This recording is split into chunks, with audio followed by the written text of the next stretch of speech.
গুরুদেব, মানুষ মারা গেলে শ্রাদ্ধ করতে হয় কেন?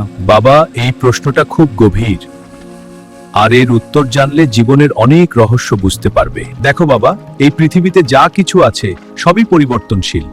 গাছ বড় হয়, ফুল ফোটে, আবার ঝরে যায়। মানুষও তেমনি। তাহলে কি মানুষ শেষ হয়ে যায়? না বাবা, মানুষ শেষ হয় না। শরীরটা শুধু একটা পোশাকের মতো। যেমন তুমি পুরনো জামা ছেড়ে নতুন জামা পরো, তেমনি আত্মা পুরনো শরীর ছেড়ে নতুন পথে যায়। যখন কেউ মারা যায়, তখন তার আত্মা এক নতুন যাত্রা শুরু করে। এই সময়টা খুব সংবেদনশীল। সে যেন মাঝপথে আছে, এক জায়গা থেকে আরেক জায়গায় যাচ্ছে।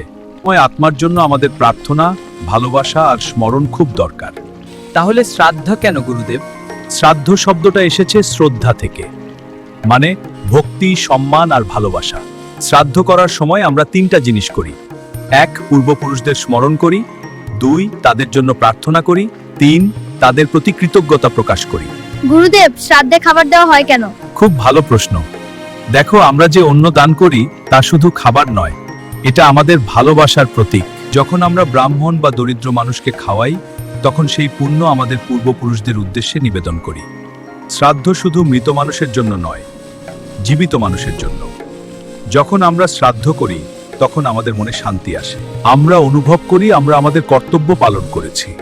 মানে আমরা তাদের ভুলে যাই না? না বাবা, সত্যিকারের ভালোবাসা কখনো শেষ হয় না। গুরুদেব, যদি কেউ শ্রাদ্ধ না করে?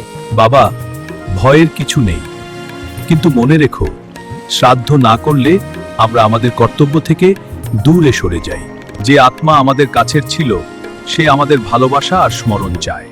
যদি আমরা তা না দিই, তাহলে সেই সম্পর্কটা অসম্পূর্ণ থেকে যায়। এই পৃথিবীতে আমরা তিনটি ঋণ নিয়ে জন্মাই: দেবঋণ, ঋষি ঋণ, পিতৃঋণ। পিতৃঋণ মানে?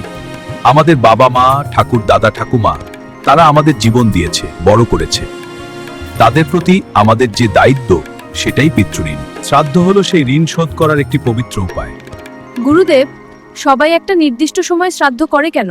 বছরের একটা বিশেষ সময় আছে, যাকে পিতৃপক্ষ বলা হয়। এই সময়ে মনে করা হয় পূর্বপুরুষদের আত্মা আমাদের কাছাকাছি আসে। এই সময়ে করা শ্রাদ্ধ আরো বেশি ফলদায়ক।